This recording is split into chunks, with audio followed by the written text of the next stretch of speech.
Welcome to the Josh Lodge podcast. It's all about comedy, music, fashion, entrepreneurship, and culture. I'm here with my special guest today. What's going on, man? Juggnificent. Some people call me Dr. Walker. I'll tell you more about that later. But yeah, man, I'm here, man. Appreciate you having me. So, where you from? I'm from Chicago, East Side, born in Roseland. No memories of it though. But East Side, yeah, man. You know what I'm saying? 80s baby. Grew up in the 90s. You know, I know what the South suburbs look like. You know. Okay. Yeah. So,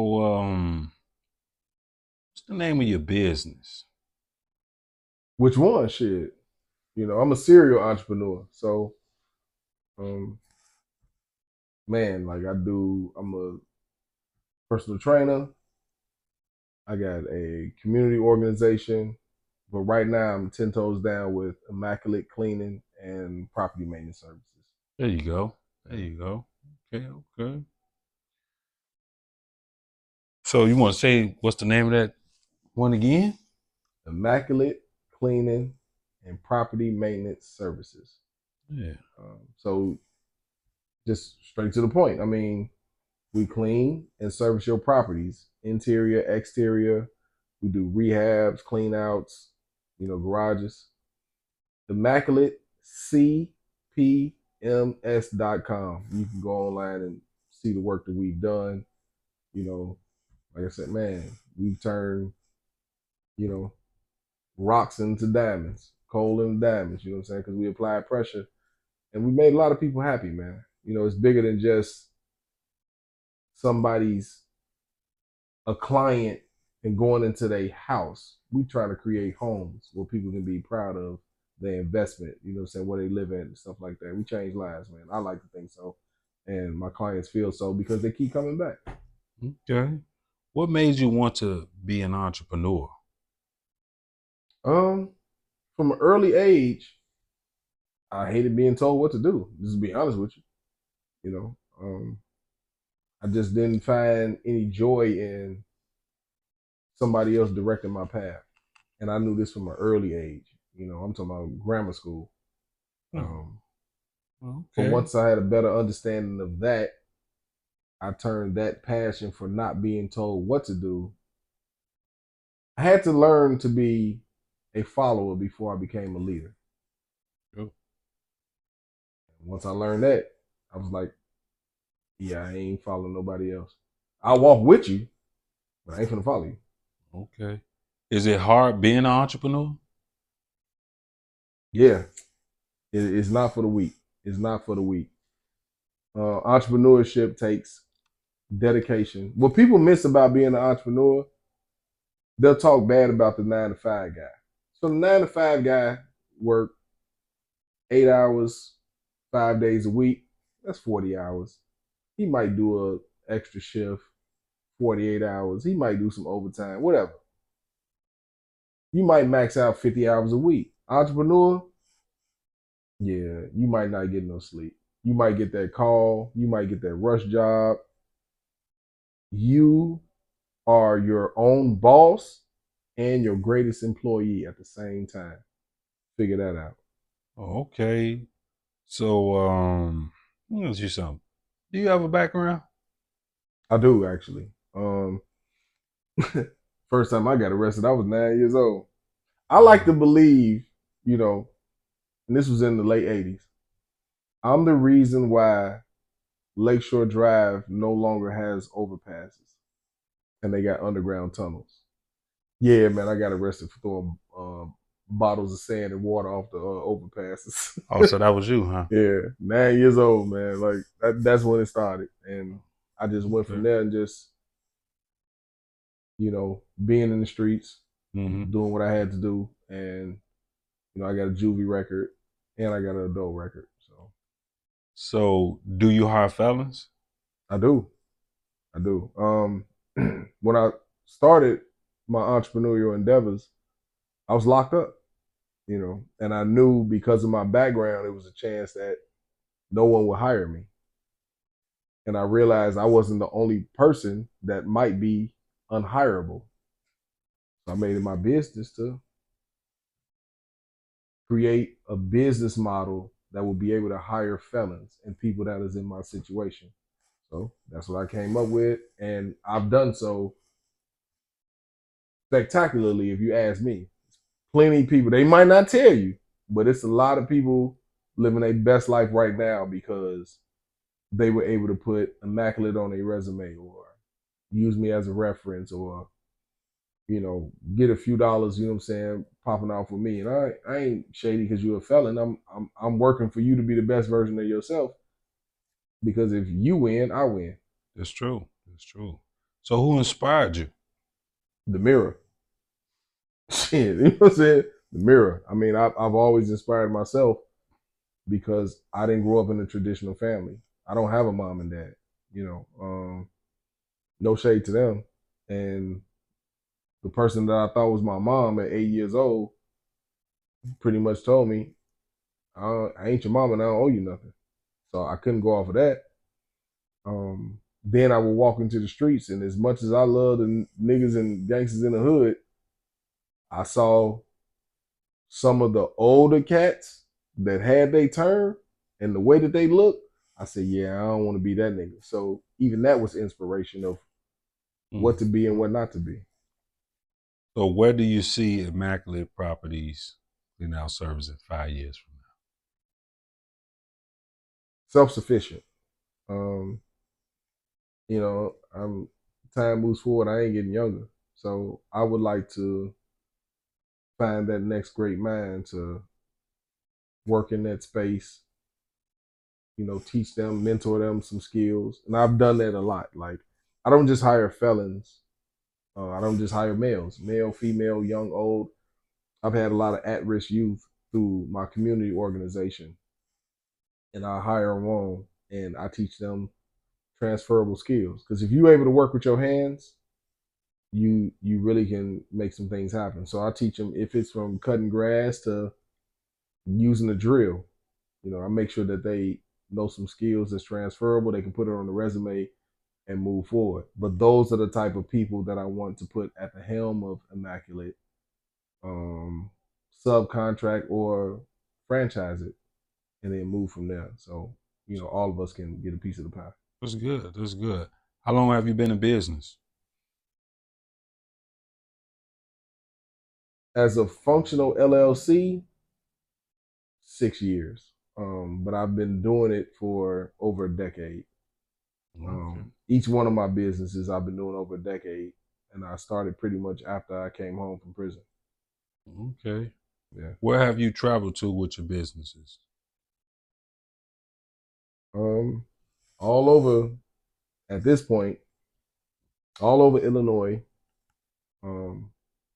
I've been to Indiana, southern Wisconsin, and I even had with my fitness, I've been to a couple different states with my fitness. Like I've trained from Chicago, I've went all the way to Atlanta to train. Indianapolis, I've trained. Ohio, I've trained. Because of me being way more fit, a few years ago, I've done like model and photo shoots, in different states because I was so into fitness at that time. But yeah, my business acumen has given me a fair amount of travel, and I'm proud of that. Okay. Do you accept small contracts? I do. I've I've done cleaning jobs as simple as somebody like, hey, I've seen you look like a good company. I own a 2-flat apartment. I need my hallway cleaned, and I've showed up and done it. Um, People having simple garages, or you know, you know. I don't mean to sound sexist or anything, but sometimes women are in over their head and they got one too many Amazon packages and they just bog down with a whole bunch of boxes and stuff like that. So I just come in, hey, consolidate, help them out, give them a functional living space, and get out of there. And that's a small contract, but hey, pay the bills. Okay. What is the biggest contract you have ever done? Not gonna say the name of the company, but um, I've done a fair amount of cleanings and flip outs. So move in, move out cleanings and stuff like that. Residential and commercial. Now, commercially, I will say the largest contract I did is a restaurant chain called Roti, ROTI, Okay. and this was during COVID, and they had a lot of stores they shut down, and they had to redo, and we came in and just gangbusters, as they say, clean, disinfect, sanitize, got them back up and running, and we had ongoing stores with them, multiple stores with them, or well, restaurants, I should say, with them. So Okay. residential and commercial, those two I'm most proud of. It's nice. What makes your business different? Me, I mean, the way I view the world. I didn't. I looked at some of the places that were on like Thumbtack, Angie's List, um, some Molly Maids. I did something called a SWOT analysis. So for people that don't know, SWOT means strengths, weaknesses, opportunities, threats. So I applied that to whatever my competition was, no matter how big or small. I learned that when I started my fitness company and applied it to Immaculate.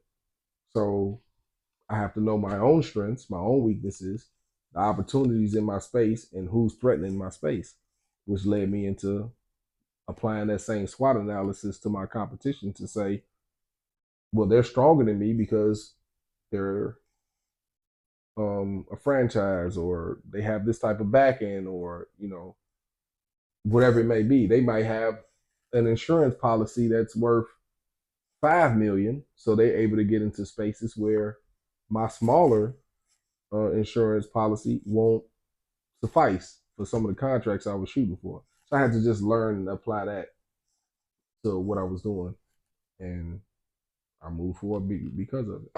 Okay. So just want to ask you this. How do you get a contract?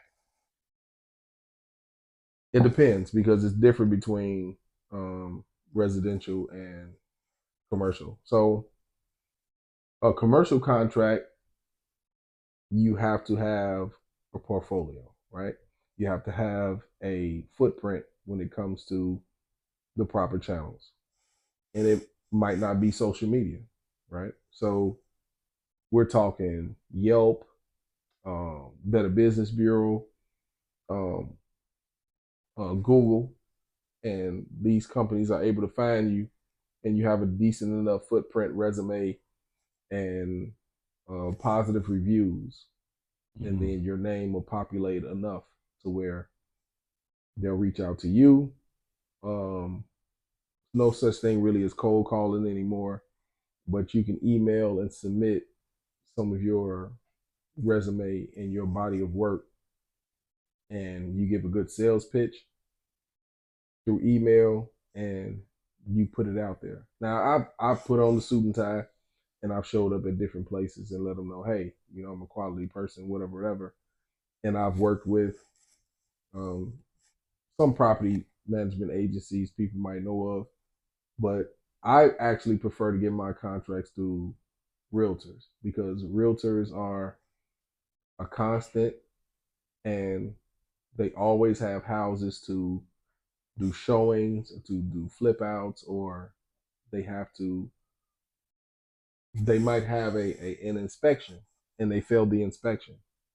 So me being able to do the cleaning and the property maintenance, I can Mm-hmm. look at the inspection report, fill in the blanks, get them up to code where they pass the inspection, and then they move on to the next one. So I'm very diverse in how I apply myself to get these contracts. Would you do a partnership with Section 8? I would, to a certain extent. Um, I've done a lot to shy away from corporate money in the sense of If you're too reliant on corporate money, at some point they can stall you out or choke you out. And if majority of your money is on corporate and you forget about the little person, yeah, it may take a little bit more blood, sweat, and tears, but that small person that's constantly giving you, I'm gonna be honest with you. I applied the exact same things that I learned in the streets to business. Because as much as you want to say, hey, everybody says that our president is a criminal, right? There is a criminal element that comes to business. So the same things that I learned hustling in the streets, I applied it to business. So I understand supply and demand. I understand um, product development, marketing, um, advertising, um, hostile takeovers. That's a whole nother conversation. But I've done a hostile takeover in the business sense. Um, I mean, in a legal business sense, not even on some street violence, but I've had to do that as well, and I get a better understanding of it. But my knowledge and ability to navigate the streets serviced me. So me understanding that, another reason of me hiring felons and at-risk youth, I can be that translator. I can transmogrify. Please go look that up. I can do that for a person and make it work. So Okay. So how much does it cost to start your type of business?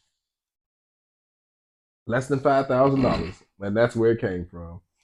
I was in the joint. I took a business management program in while I was in locked up in Danville, and I was certified in small business management. And I started to look at businesses for under $5,000, and I came up with car washing and detailing, um, snow removal, cutting grass, cleaning companies, fitness, candy stores. I came up with like 15 businesses for under $5,000. Mm-hmm. Immaculate was one of them. And initially it was called Who's Dirty. It was called Who's Dirty. And I remember my brother came to see me, my god brother. He came and saw me in the joint. And I wrote on a napkin on a visit and told him in 2006, this is what I'm going to do when I get home. And initially, he read it and was like, I'm assuming semi shocked, like, you supposed to be you and his being a jailbird doing push-ups and you coming up with whole businesses. And I don't think he believed or that it would come to fruition. And then when I got home and made it work, we made it work. Nice. Nice. Is there any competition As far as in your type of business? yeah, because everybody assumes that cleaning is simple. Everybody thinks that, oh, I clean my house, I mop my floor and all this. Nah, I can send somebody into a home, tell them to clean it, and walk right behind them and find 10 things that they missed. And the person that's the ideal and prime candidate to move forward in a business like this or just in life, they'll accept the fact that I'm able to do that and don't take it as if I'm admonishing them, but actually giving them game. The person that doesn't realize and, oh, you nitpicking and what bam, I still clear those type of people. But everybody thinks that they can do it until they actually get knee deep into it and see how hard it is. Outside of that, it's the people that I told you about previously, like the people on Thumbtack, the Molly maids, um, janitors, stuff like that. But Mm-hmm. yeah, Do you hire females? I do, because I am a 6'2", 225-pound, dark-skinned black man. I am not the most favorable person that may walk up into a business or establishment or even over the phone. I'm able to articulate myself in a way that is very inviting. And then when you see me, it's a whole different story. So there are times where I hire females because it's just more personable. It takes the edge off when I go into a business, or I train them to have the conversations that I normally would have so I can secure a contract. Has your past stopped you from your future? It's hindered me in different ways, but I won't say stop. Um, yeah, it's it's man. Look, I mean, there are times where I remember being on parole and being on paper where I used to get pulled over and stopped by the police to the point where I promise you that I got PTSD behind it. As I said earlier, I'm a social justice advocate, and I've done my fair share of bumping heads with the police, politicians, running up in city hall, running up in police stations, all that. And they don't see me as a businessman, the same way that they don't know I'm an intellect. Like they don't know that I'm in the midst of writing a dissertation about the role that white supremacy plays on black education. They don't know that when they see me. Just like nobody watching this video would have known that. The way that I look, you would expect a stuffed shirt, suit and tie, you know, Michael Eric Dyson looking type dude to say something like that. But no, I look like this on purpose because I want the everyday person from my background, my walk of life to say, if he looks like me and he pulled it off, yes. So I make sure that, yeah, I'm in that space. And because I'm in that space, unapologetically, it has caused me some setbacks and some harm to me moving forward into my destiny. Okay. So let me ask you this. Get back to this. What are some of your hobbies or passions? Oh shit! Matter of fact, um, $1 million mindset. That's my I like brand. that. MDM, $1 million mindset. I didn't wear it, but I actually have a charm to go on my jewelry that Mm-hmm. says MDM, $1 million mindset. Um, but yeah, you can catch me on YouTube, Apple Music, Spotify, MDM Juggnificent. So here's what's funny about the name Juggnificent, right? So when I was locked up, I had long hair. I used to walk around. My hair would be like crazy hairstyles, and most of the times it'd be two big Afro puffs. And I'm walking around Afro puffs. I'm rapping, and hence the shirt Boondocks.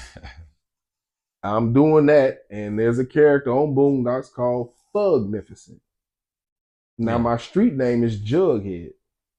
So my homie was like, "You ain't Thugnificent, you Jugnificent." Mm. And I still keep that name and that moniker to this day. So MDM Jugnificent, you can go, like I said, different platforms. You can go on YouTube, you can find my music, um, distributed through DistroKid.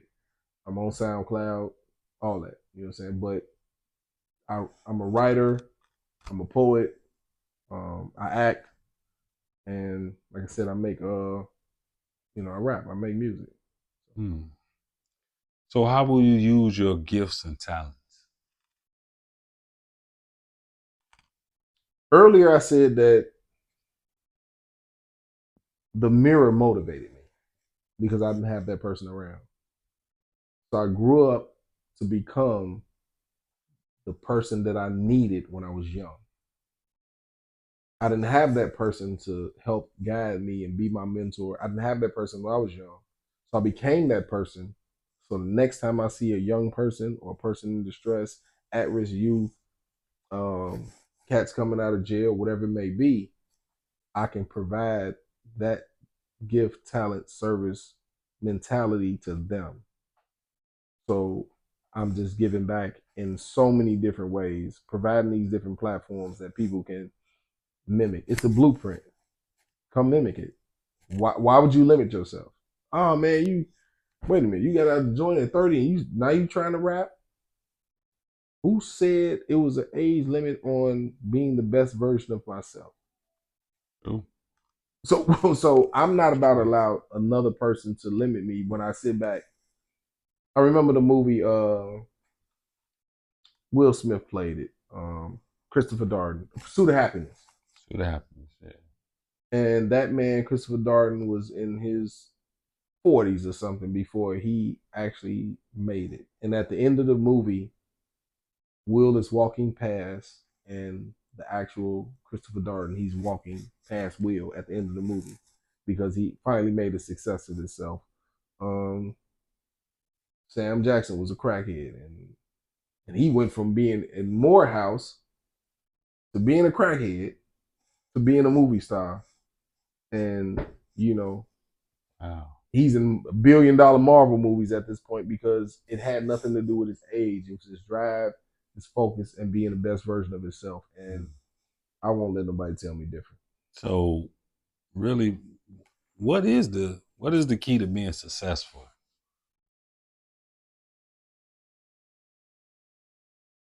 I wish it was a magic formula because I would sell it. But actually, it's quite easy in theory. It's the application. Success is preparation meets opportunity, right? You have some of the most prepared people in the world and they never get the opportunity. You have people that get all the opportunities and they're not prepared. You know what? I just took it upon myself to be prepared and create my own opportunity. I ain't looking for a handout.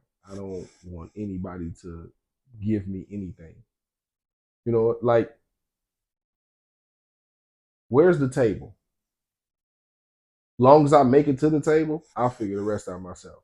You point me to the direction and I'll figure it out myself. And most people can't do that. Most people expect, oh, my homie on, so he automatically gonna put me on or whatever. That's cool. I'm not saying because I give back in the same way. But I remember growing up, it was two trucks growing up when we were younger, and we always wanted. It was a Trailblazer and a Pathfinder. Right now, to this day, I own a Trailblazer because if you're a Pathfinder, I mean, you're following somebody else. I gotcha. Yeah, I ain't doing that. Gotcha.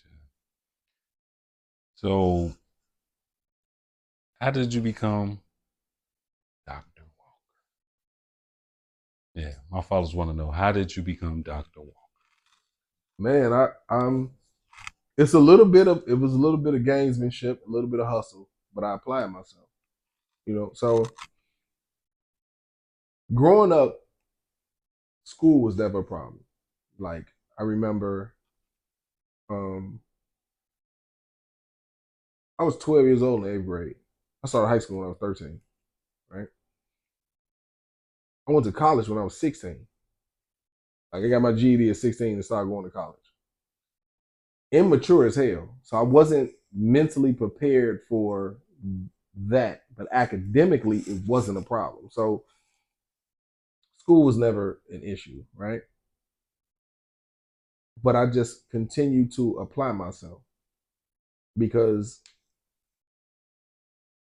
and I looked at my friends and family members. I remember asking my aunt a couple weeks ago, and I said, "Hey, I need your help to push forward in my pursuit of getting my doctorate." And I'm literally in the midst of writing my dissertation. I need like 2 or 3 more classes academically, and then my dissertation is being written. But anyway, I said, "I need your help." And, she pretty much was like, "Why should I help you?" I said, "Well, I know my sister has a master's degree. And I think another one of my aunts has a master's degree." And I said, "You know your grandparents, and I know your mother, which is my grandparent. And then we know my generation and the generation under me. Is anyone a doctor in our family that you know of?" She said, "No." I said, "Why not me?" Hmm.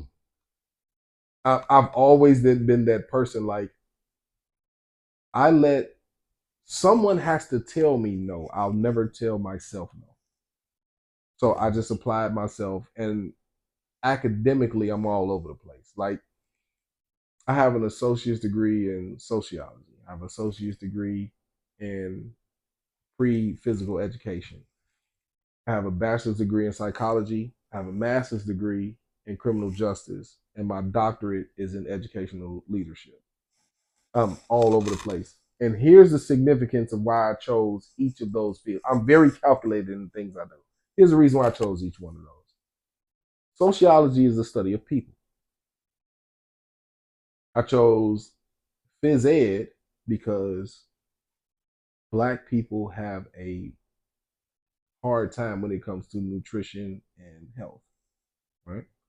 We eat bad, we eat slave food, which we call soul food. I call it slave food. It's really not good for us the way that we prepare it. So that's what led me to be a trainer. You know, Obama came out with Affordable Care Act, and he said he wanted to do preventive medicine. I'm in jail listening to this. That's how my mind worked. Right, everybody was in jail. And they only focused on push-ups and playing cards and trying to trigger chick to come see them and noodles and all soups or whatever you want to call it. Nah, nigga. I ain't worried about nobody putting no knife in my back because I used to tell niggas in jail, you're not my enemy. The dude with the badge on is my enemy. So I just moved different in how I operated. But anyway, so I noticed then that health was a big issue. The next one is psychology. And I noticed that trauma, PTSD, mental health was a crisis in the Black community. So I wanted to understand how we operate, how we think. What's another problem in the Black community? Criminal justice, going in and out of prison. So I took up criminal justice for my master's. What's the biggest problem in the Black community? We're not able to hold ourselves accountable because we're not educated in the right way to do so. We have no critical thinking skills. And those of us that do fall short. So every degree that I have, everything that I've learned was to the bigger picture of I can have those conversations. I can sit at those tables. I can have a TED talk. I can be on tonight's conversations, and I can do anything that you've seen all these other people doing. And I have the blueprint and the receipts to prove why I should be at those tables. That's why I came to it. That's deep right there, and it's actually very good. So, let I want you to let all my viewers know what are the platforms where they can find you at if they want to go through Immaculate Cleaning Service, if they want to feature in music. I mean, yeah, just let them know. What's funny is I'm so radical. It's hard to find me anywhere. Man, I've been banned on Facebook. I've been banned on Facebook twice because I keep calling Mark Zuckerberg Mark Fuckerberg. Yeah, so they don't like that. I've been banned. I've got banned on IG 3 times. So they just banned my page, last page on IG. I've been banned on TikTok before. I've never been on Snapchat, none of that type of stuff. So honestly, in the moment, if you want to find me, it's truly in a business sense.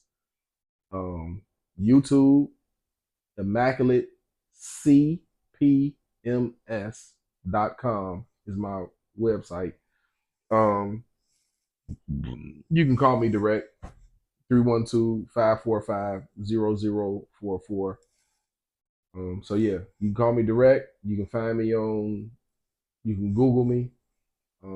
Like I said, you can see my website, but I need to re up. I am on TikTok. I need to redo and really push because somebody out there hating on me, man. It's like I put up content or I may say something or reply or something. And next thing I know, I'm getting community guideline violations and we took your response down. And I see people out here talking crazy and, you know, like we all on social media. We see the fuckery that's out there. And because I do something that's pro black or speaking against the dumb shit that's going on or saying like I'd rather vote for Trump over Kamala, to be fair, I didn't vote for neither. But if I was forced gun to my head, I would have voted for Trump. But because I have those type of views and I can stand and articulate why I feel that way, yeah, man. Next thing I know, people like I'm getting banned and taken down and all this type of stuff. So yeah, to keep it simple, Are go you to my on website. X? Huh? Are you on X? No, not on X, Fan base? not on fan base. I just realized that TikTok finna get banned and they got something called Lemonade. You know what I'm saying? Never been on Snapchat, but yeah, man. Like I said, you can find me on music wise and my cleaning business, all that type of stuff. You can find me on YouTube across the board because YouTube is a lot more lenient with what they allow. But yeah, YouTube. I still have a TikTok $1 million mindset on TikTok and $1 million mindset on Facebook. But other than that, yeah, I'm gonna be hard to find. Okay, well, I definitely appreciate you coming on to the podcast, and good luck on your future endeavors, and appreciate it. Appreciate you, man. $1 million mindset.